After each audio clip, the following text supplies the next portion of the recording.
Hi, I'm Ramen Lee Min-ho from a place so boring you don't need to know the name. Trust me. And yeah, that's my pen name. You know, just 'cause pen names are fun and add an air of mystery. So I put together my love for K-dramas and my favorite noodles. But if you ever tell my mom that, I will deny it repeatedly. Now, before I continue, you have to like and subscribe to MSA. Sorry, but they make us say that. My mom is Italian and she raised me and my sisters on her own in a very small town in the US. But we might as well have been living in Italy. Pretty much everyone we knew was Italian. Now, my mom has two talents. One, she's an amazing seamstress. She could make a stunning dress out of a potato sack. My sister and I used to wear all sorts of garbage when we were younger. Old curtains, bed sheets, towels, you name it. On a side note, do you know that cotton lasts for like 100 freaking years? That's longer than the seasons of Grey's Anatomy, man. And I thought nothing could compete with that. Sorry, what was I saying? I always lose track, pardon me. Yeah, so two, my mom knows and remembers everything and everyone in town. And she likes to talk about it a lot. Like her mouth runs as fast as her hands. You know the Bartoli family, right? Their daughter ran away with the homeless-looking boy from the Rossi family. Now, after just a week, the boy sent her back home because she doesn't know how to make a pasta. What kind of girl doesn't know how to make a pasta? So now, man, she could just go on and on about these people, and I didn't give a rat's butt about it. But I indulged mom and heard all her gossip because I was her favorite, which is what makes me really unique. I'm the middle child, and I'm the favorite.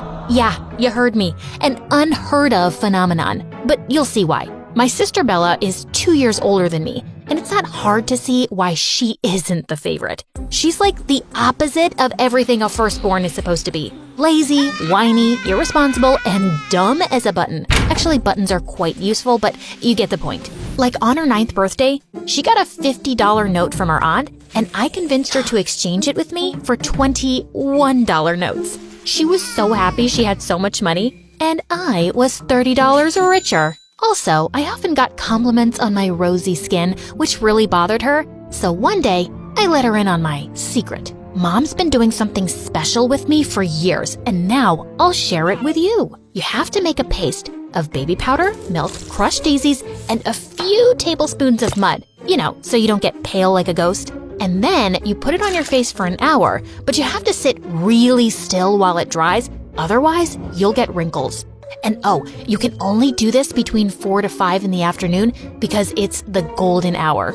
Works like magic. Worked out great. Because we were only allowed to watch TV for an hour between 4 and 5 p.m. And now I had it all to myself. This went on for a month till Bella ended up with acne. And Mom found out what she'd been doing. My younger sister June came 2 years after me. And well, she's just a sweetheart. She could have been the favorite, but our jerk dad left right after she was born, and I think it just wasn't a good time for Mom to bond with the baby. But I adore June. She's just easy to love, and she worships me. Like, I think she'd kiss my feet if I asked her to. I mean, I would never do that, of course. Only the occasional foot rub. That's not an abuse of older sibling power, right? I guess I'm the smartest of my sisters.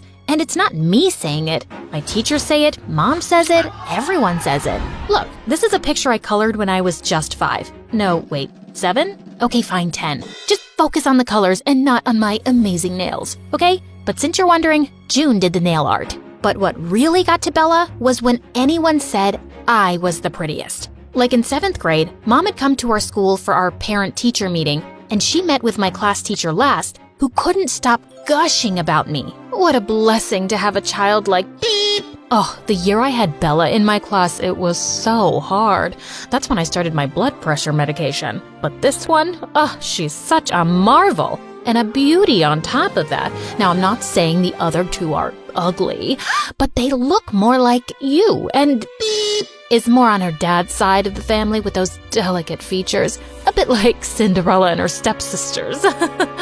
That made me so uncomfortable. Like, you know how the truth can sometimes do that, but why say it, man? And Bella just lost it. She flung a bottle of ink at my teacher. Oh my God, I ruined your clothes. Now, I'm not saying they were pretty to begin with, and you'd look like a sack of turnips no matter what, but I'm still sorry. Actually, they look less tacky now. Here's some more. Oh man, I laughed so hard, I peed a little.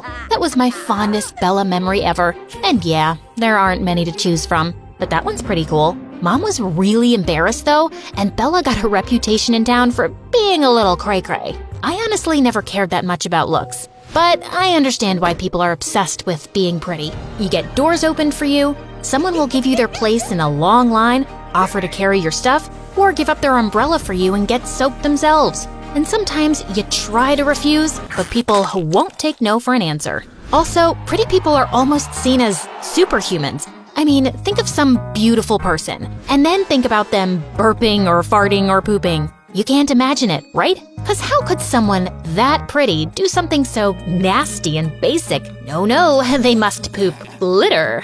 Like this one time in 9th grade, I was in an elevator in the bank when I felt this really big urge to fart. There was no stopping it, and I let it out quietly. But man, I stank the place up, and everyone glared at this poor big guy in the lift. No one even thought for a second that it could be me. I kind of felt bad, but how could I own up to that? So yeah, life was good in my little town, but my dreams were bigger than that. I wanted to see the world and maybe become a famous singer. Oh, did I mention yet that I have a great voice? Really won the genetic lottery, huh? Please don't hate me, y'all. I'd sing at every school event and even participate in local talent shows or sing at some restaurants. And any money I made, I put away in my piggy bank. I was saving up to go to LA one day to be a star.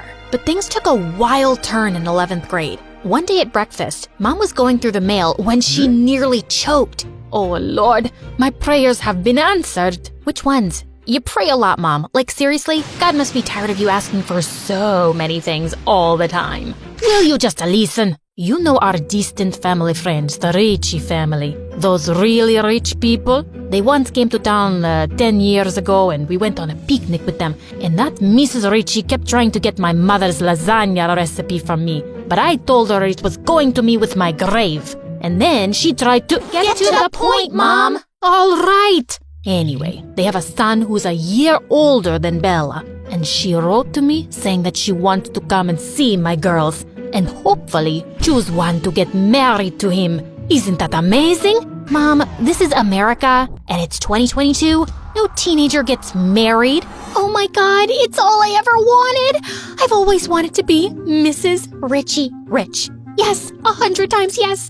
Oh, it's like I'm Cinderella. I'll never have to work a day in my life again. You already never worked a day in your life, Bella. Look, Bella is almost 20. She barely passed school, she's useless around the house, and she'll never get a job. Also, people in town still think she's, unstable. Getting her married off to someone who isn't from around here is the best we can do. For us. Here. Now listen, the only problem in this plan is you. I don't want to have you around when they come over. They might choose you instead, and I don't want to ruin this chance for us. I mean, for Bella. Fine by me. The Ricci family was coming over that weekend, so Mom sent me off to my aunt a day in advance, right to the other end of town. I was in for a relaxing weekend. Aunt's house was close to a lake, so the next afternoon, I was sitting by the water practicing my singing when I spotted a boy swimming. And oh, mother may I, his blonde hair shone in the sunlight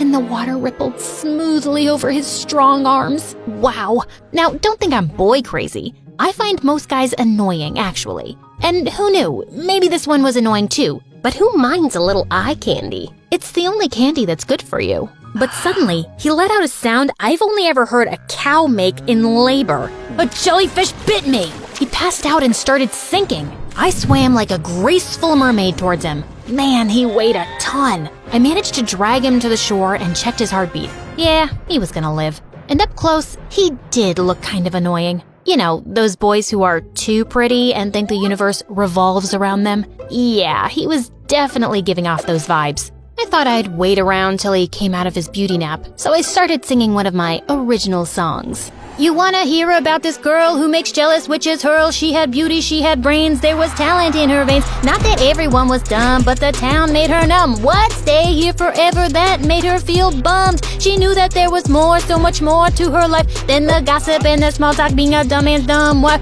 It's not hard to see, the girl I'm talking about is me. So if you wanna hear the rest, pay up now, it's not for free. Suddenly, I felt something touch my foot. I'd almost forgotten the boy who was staring right up at me. Wow, you're a goddess, an angel. That voice? And you saved me, right?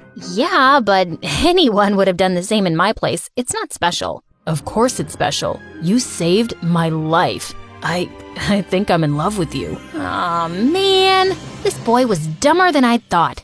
That's so sweet. You know what? You still look pale. You should lie back down, and I'm gonna go make a mixture of herbs for your jellyfish bite. Oh, I've forgotten all of my pain, except that ache in my heart. Yes, we'll deal with that too. Just close your eyes and I'll be back before you know it. I skipped off all the way to my aunt's house. I'd be gone in 2 days from here, and I'd never bump into him. When I returned home, I went through the back door into the kitchen. Just as I popped a muffin in my mouth, Mom walked in. What are you doing here? Hello, I live here? I'm your favorite child, remember? Shh, keep your voice low. The Ritchie family came for a second visit today, and they're in the house right now. You better not come out. Okay, I'll just stay here. Just leave the cakes, woman. Oh, sorry, I was looking for the bath. Oh my God, it's you, the rapping angel. What the freaking fruitcake? The Ritchie boy was the guy I'd saved from the lake? Apparently, he'd stopped for a swim on their way here.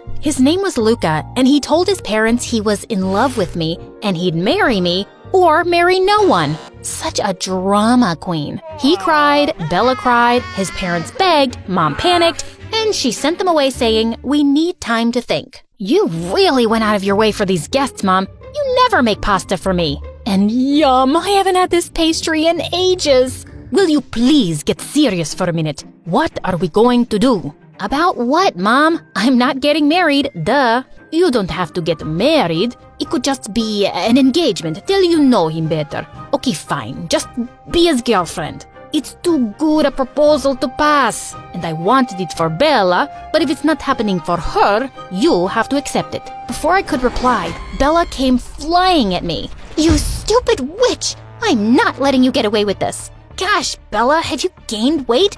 Get off, you baby cow. I was so close to getting everything I've ever wanted, and you ruined it.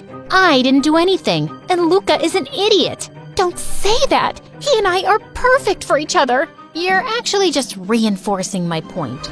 Ow! Just stop it, the both of you. I'll never forgive you. And I'll curse you every single day for the rest of my life. I wish that you gained stubborn fat on your thighs that never leaves you. Well, I won't bore you with the details of what happened after. You know those annoying people who say, long story short, and then tell you every detail and all the bonus scenes? Yeah, I hate that. Anyway, I turned down the proposal, the Ritchie family left, but Luca sent letters non-stop. Bella stopped talking to me, which was amazing, but Mom stopped talking to me too.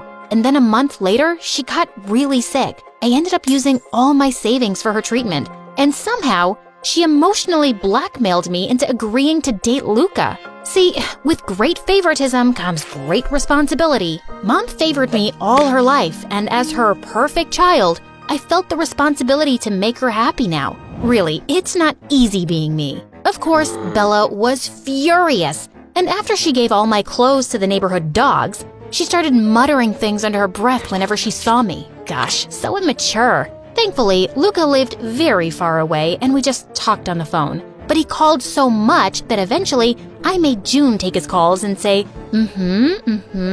every other minute. He never knew it wasn't me. But he was supportive of all my singing dreams and said we could move anywhere I wanted to pursue them. Maybe sometimes your dreams come true in a way you didn't expect? Then one morning, I woke up with a really sore throat. I tried calling out to June for water, but my voice was gone. It turned out that I had laryngitis, and I was mute. The doctor said they couldn't say if my voice would come back. This was the first time in my life I was truly depressed. I could see all my dreams slipping away. Mom announced excitedly that Luca was coming, like that was supposed to cheer me up, and Bella's smug face made everything 10 times worse. One day at dinner, she turned to me. "See, I told you I'd curse you. You've lost your precious voice because of my curses. Or maybe it's just karma. For the first time in your life, you get what you deserve. For once, you lose." And something inside me just snapped. I threw my pasta at her face and then jumped on her.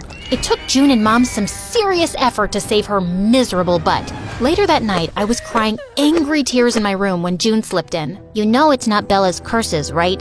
"Of course I know. She's just unbearable. Why is she like this? Maybe because it's not easy to live in your shadow? She's always been told she's not as good as you. She's never even tried. Maybe because there isn't any point. You're pretty much perfect. How come you turned out so nice? It doesn't bother me that you're better. Also, being nice is easy. Being mean is hard. And it doesn't even feel good. Why are you writing things down? I have no idea." June had given me some food for thought. I guess it wasn't fun to always be compared to someone. And I guess I never made it easier for Bella either. Maybe I could start now. So when Luca arrived a few days later, I told him I was breaking up with him. He held my hands and looked really sad. "Ha! See? I see a smirk! Animator, please go back a little bit." Okay, Animator, you can continue. It's not that I don't care for you, babe, but yeah, I totally get it. You need your space. Maybe if you get your voice back, give me a call? I won't be doing that, but I think you should ask out Bella. Trust me, you guys are made for each other. Looks like he listened because when I went down later, Bella sprung on me like a python. "Oh, thank you, my amazing, lovely sister.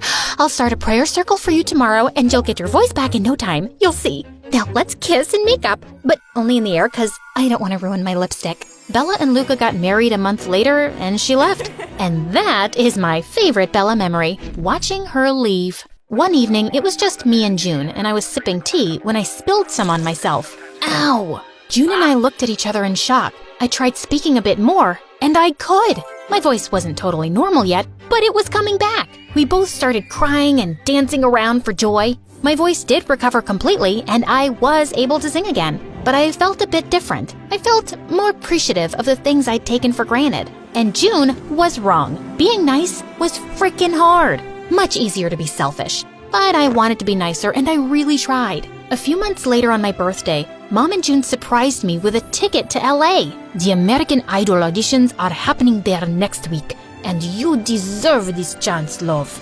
I'd always waited for an opportunity like this, and now it was here. I was excited and scared. Good scared, though. Here I come, world. Also, in case you're wondering, this is not my real voice, obviously. They hired a professional voice actress to do the job. I can't do it. You know you can't be perfect at everything. Also, if you want a part 2 of me telling you what happened in LA, please comment Ramen Lee Min Ho, our amazing MSA character. He thinks bye!